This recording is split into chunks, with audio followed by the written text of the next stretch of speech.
Nosso assunto hoje é Por uma Antropologia da Imagem, o texto do Hans Belting, que traz uma perspectiva de pensar a teoria da imagem de um determinado recorte antropológico. E aí eu gostaria de que vocês que leram e a partir desse vídeo que ainda tenham algumas questões, que tragam essas questões para a caixa de comentários. Afinal de contas, a tua dúvida pode acabar ajudando a resolver a dúvida de outra pessoa. O Hans Belting, ele abre o texto dele logo de cara, tá abrindo o texto dele logo de cara, um pequeno texto introdutório que questiona exatamente o que é a imagem e de cara parte de uma separação. A imagem material e a imagem imaterial, que a partir das outras leituras que a gente fez, as outras discussões que a gente fez, provavelmente muitos de vocês já tenham exatamente o conceito do que é a definição de cada uma delas. E aí ele destaca, nesse pequeno texto introdutório, que na cultura grega surge esse conceito de imagem, na distinção entre a aparência e o ser, entre aquilo que é sensível e aquilo que é inteligível, e na condição da imagem como a presença de uma ausência, ela se relaciona para ele com a morte. Ele associa, dentro dessa lógica de entender a imagem como um conceito antropológico, ele associa a imagem com o vínculo com o corpo.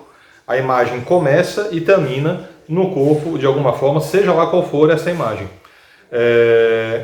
A imagem como memória, a imagem como evocação da pessoa falecida, e nesse critério de evocação da imagem que perdura, a concepção de uma imagem que perdura, que fica.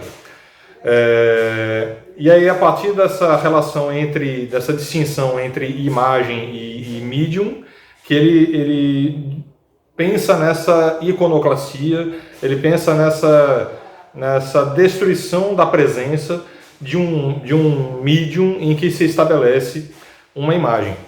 Então, num mundo em que essa onipresença das imagens, dessa visibilidade, acaba sendo natural que esse tema da imagem não seja um objeto de interesse apenas dos estudos da ciência da cultura, da ciência da comunicação, mas também das ciências humanas como um todo, em alguns casos até mesmo das ciências médicas, como a gente falou em vídeo anterior, pensando na lógica da semiologia, de identificar as marcas, as características, as peculiaridades que caracterizam alguns quadros de saúde. Então, não obstante isso, a discussão muitas vezes da teoria da imagem, a discussão da teoria da imagem acaba parecendo muitas vezes só uma retomada de estudos de história da arte, da filosofia, da linguagem, e acaba ignorando muitas vezes algumas abordagens, algumas narrativas mais complexas e reduzindo a teoria da imagem a uma perspectiva apenas de uma perspectiva funcionalista, apenas de uma concepção decorrente do estético, apenas decorrente de analisar o visual. E acaba indo muito além disso, e é isso que o Hans Belting traz um pouco no texto, uma perspectiva de entender a imagem enquanto um aspecto antropológico. E aí a inflação das imagens, o crescimento das imagens, a presença das imagens nos ambientes, sejam eles reais ou virtuais, acaba tendo um interesse crescente pelos esses desdobramentos que a imagem propõe no campo da cultura, no campo da vida do homem. Então, o desenvolvimento aí do que o Hans Belting fala dessa ciência da imagem, no Bildwissenschaft, que é no alemão, nessa teoria da imagem, acaba sendo um campo extremamente heterogêneo, formado por pesquisadores de áreas muito diversas, e há um consenso de que o tema imagem precisa necessariamente ser tratado numa perspectiva de um olhar interdisciplinar, um olhar intercultural, de junção de conhecimentos, para que a complexidade desse fenômeno possa ser adequadamente investigada. E aí o Hans Belting, ele diz que o termo imagem, ele funciona, segundo as palavras dele, como uma espécie de narcótico, em que ele mascara as diferenças que tem nas diferentes abordagens desse assunto. Então, há uma falta de precisão, segundo Hans Belting, na formulação desse conceito imagem.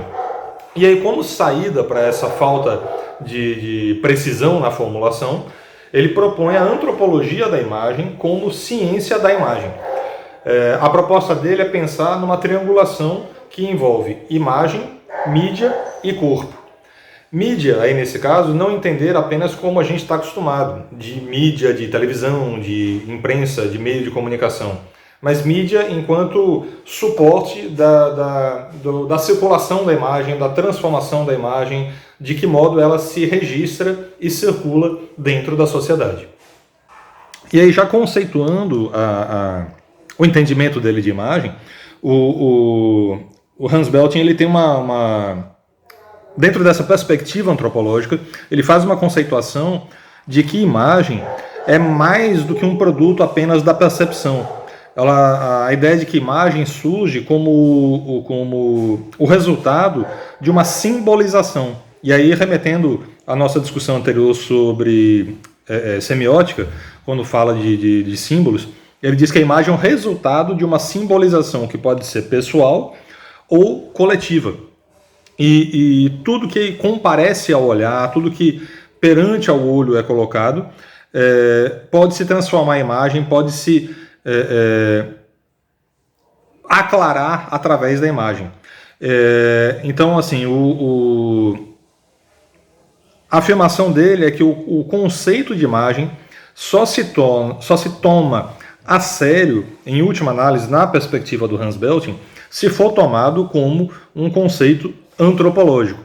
Então, com isso, ele retira o estudo da imagem da perspectiva da história da arte, que ele é historiador da arte, inclusive, e ele propõe que se observe, se pense, se raciocine na seguinte perspectiva: vivemos com imagem e compreendemos o mundo através, necessariamente, de imagens. Então, a preocupação de não restringir a uma interpretação estetizante da imagem, e sim na complexidade dessa triangulação citada anteriormente entre corpo, imagem e mídia.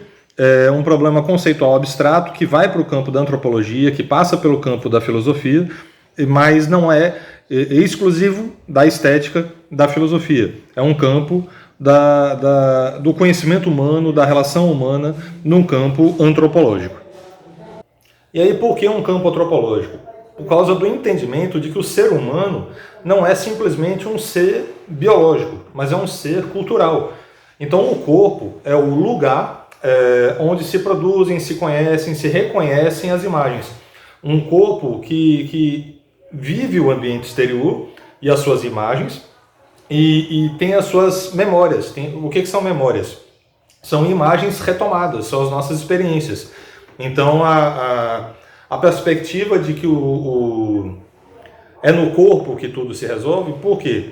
A imagem está exposta diante de você. A imagem por si só, ela não existe. Ela passa a existir a partir da significação que você atribui, a partir da interpretação que você atribui, a partir das suas vivências, a partir da sua visão de mundo, que você constrói a significação em cima daquela imagem. E como dito anteriormente, essa significação pode ser individual, pode ser coletiva, fruto de uma cultura, fruto do conjunto de experiências de uma sociedade, do modo de entender o mundo, mas necessariamente a existência da imagem, a sua interpretação, se a gente fala de interpretação, a gente fala de subjetividades. Se a gente está falando de subjetividades e interpretação, a gente está falando de pessoas, está falando de corpos. Então, os próprios corpos são imagens, mas os corpos são elementos ativos na significação, na atribuição de significado, de valor para cada uma dessas imagens. E é por aí que o Hans Belting leva a discussão dele dentro desse conceito de imagem enquanto um conceito antropológico. Por fim, pensando em deixar bem definido a interpretação que ele faz da relação do corpo com a imagem, do lugar de interpretação das imagens, eu vou ler algumas palavras do Belting que explicam bem o pensamento dele. Ele diz o seguinte, que o homem é naturalmente o lugar das imagens. Naturalmente de que modo? Porque é o lugar natural das imagens ou um órgão vivo para imagens. Não obstante, todos os aparelhos e dispositivos que hoje empregamos para armazenar e exportar imagens, e ainda que supostamente esses dispositivos ditem normas, o ser humano continua a ser o lugar em que se recebem e interpretam imagens no sentido vivo, portanto efêmero e dificilmente controlável. Por mais que as mídias tentem estabelecer umas normas, tentem estabelecer encaminhamentos de interpretação, essa interpretação e essa leitura acontece de fato no corpo. E acontece, como ele diz, de forma efêmera e dificilmente controlável. Tem diversos elementos que concorrem para poder construir a definição de entendimento, a depender das origens, das experiências, das vivências, das memórias, e tudo isso é dificilmente controlável, e tudo isso é passível de uma multiplicidade de interpretações, de possibilidades, de estudos, e isso indica um pouco do quão amplo e quão fascinante pode ser o exercício de tentar estudar as teorias das imagens, e no plural mesmo, as teorias, porque são várias possibilidades de entendimento, e é um pouco do caminho que a gente está tentando apontar numa perspectiva bem inicial, para dar uma ideia do quão amplo pode ser esse campo de estudos.